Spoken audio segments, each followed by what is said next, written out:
না না কাঁদে না। কিরে দীপু, তুই তোর ছেলেকে দুধ খাওয়াচ্ছিস, তোর বউ কি কাজে যায় রে? জানি না রে মন্টু, কিন্তু সংসারে এত অভাব কি করব বল। অভাব? তুই অনলাইনে একটা মানি প্ল্যান্ট অর্ডার দিয়েছে, দেখবি তোর সংসারে আর কোনো অভাব থাকবে না। কিন্তু তুই বউকে বাইরে যেতে দিস না, নষ্ট হয়ে যাবে। মানি প্ল্যান্ট মানে টাকার গাছ? হ্যাঁ, ওই গাছে জল দিলেই পাতা যত টাকা তত পাবি। তাই? হ্যাঁ।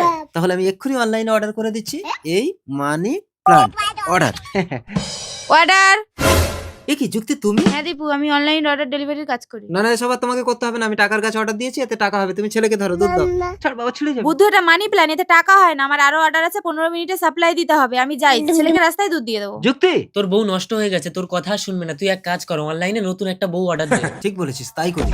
দেখতে এই মেয়েটা ঠিক আছে? অর্ডার। চল এবার টাকার কাছে জল দেবো। ঠিক আছে। কিরে মন্টু, জল দিলাম তো, কই গাছে টাকা হলো না তো? হবে, তুই একটু বাইরে যা, আমি ঠাকুরকে ডাকি। আচ্ছা ডাক। रुको जरा। এবার এই নকল টাকাগুলো পাতায় আটকে দিয়ে দীপুকে বুদ্ধু বানাবো। দীপু দেখবি আয়, গাছে কত টাকা হয়েছে। এত টাকা, আমি তো বড় লোক হয়ে যাবো। অর্ডার। যদি দেখো কত টাকা, আমি বড় লোক হয়ে গেছি। তুমি তো তোমার কাজ ছাড়বে না, তাই তোমাকেও আর লাগবে না, তোমার ইনকামও আমার লাগবে না। আমি আমার অর্ডারের নতুন বউকে নিয়ে সংসার করব। দীপু, যখন তোমার কিছু ছিল না তখন আমি ইনকাম করে সংসার চালিয়েছি। এখন তোমার টাকা হয়েছে বলে নতুন বউ অর্ডার করেছো। ঠিক আছে, পেমেন্টটা করো। এই নাও তোমার পেমেন্ট।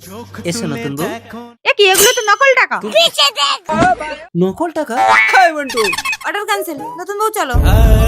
যুক্তি যেও না। যে প্রয়োজন ছাড়া মানুষকে চেনে না, তার সাথে সম্পর্ক না রাখাই ভালো।